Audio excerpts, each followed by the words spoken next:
ಶಂಕುಸ್ಥಾಪನೆಯನ್ನು ನೆರವೇರಿಸಿದ್ದೇವೆ.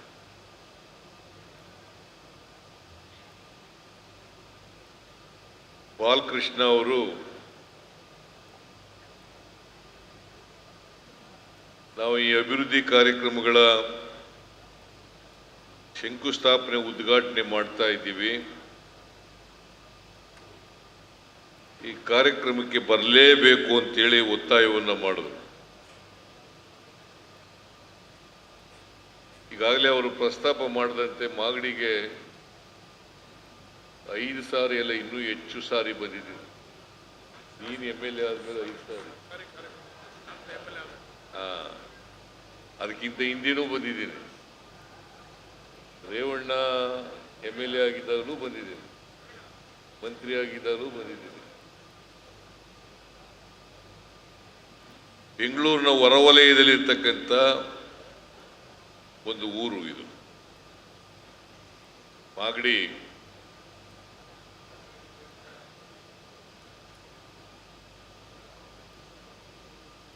ಬಹಳ ಪ್ರಮುಖವಾದಂಥ ಪಟ್ಟಣ.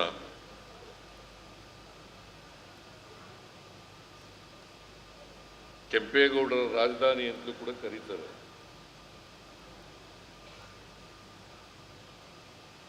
ಕೆಂಪೇಗೌಡರು ಬೆಂಗಳೂರು ನಗರವನ್ನು ಕಟ್ಟಿದವರು.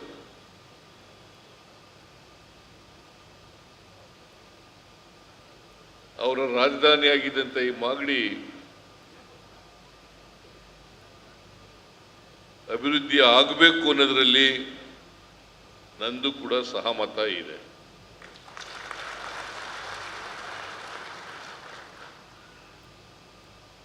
ನಾನು ಅದಕ್ಕೇನೆ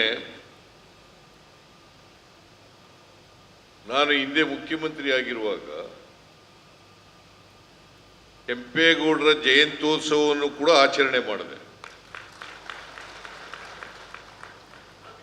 ಆಮೇಲೆ ಪ್ರಾಧಿಕಾರನೂ ಕೂಡ ಮಾಡಿದೆ. ಇದ್ರ ಉದ್ದೇಶ ಕೆಂಪೇಗೌಡರು ಎಲ್ಲರೂ ಸ್ಮರಿಸ್ಕೋಬೇಕು.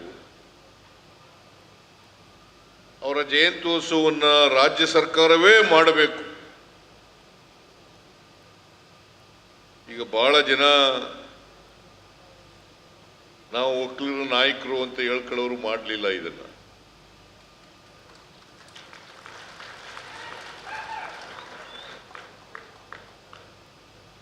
ಮಾಡಿದವ್ ನಾನು. ಹುಚ್ಚುಗಿ ಸಂಸ್ಥಾನದ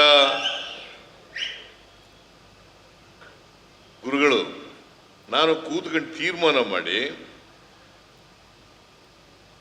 ಮಾಗಡಿ ಕೆಂಪೇಗೌಡರು ಬೆಂಗಳೂರು ನಗರವನ್ನ ಕಟ್ಟಿದ್ದಾರೆ. ಅವರ ಜಯಂತ್ಯೋತ್ಸವವನ್ನು ಮಾಡಬೇಕಾಗಿರ್ತಕ್ಕಂಥದ್ದು ಸರ್ಕಾರದ ಕರ್ತವ್ಯ ಅಂತೇಳಿ ಅವರ ಜಯಂತ್ಯೋತ್ಸವವನ್ನು 2016-17 ಮಾಡಲಿಕ್ಕೆ ಪ್ರಾರಂಭ ಮಾಡಿದ್ದು ಸಿದ್ದರಾಮಯ್ಯನ ಸರ್ಕಾರ, ಕಾಂಗ್ರೆಸ್ ಸರ್ಕಾರ ಅಂತಕ್ಕಂಥದ್ದನ್ನು ಮರಿಲಿಕ್ಕೆ ಸಾಧ್ಯ ಇಲ್ಲ. ಈಗ ಪ್ರತಿ ವರ್ಷ ನಡ್ಕೊಂಡು ಹೋಗ್ತಾ ಇದೆ ಜಯಂತ್ಯೋತ್ಸವ. ಆದ್ರಿಂದ ಬೆಂಗಳೂರಿನ ಅಭಿವೃದ್ಧಿ ಅಲ್ಲ, ಮಾಗಡಿ ಪಟ್ಟಣದ ಅಭಿವೃದ್ಧಿ ಆಗಬೇಕು. ಮಾಗಡಿ ತಾಲೂಕಿನ ಸರ್ವತೋಮುಖ ಅಭಿವೃದ್ಧಿ ಆಗಬೇಕು.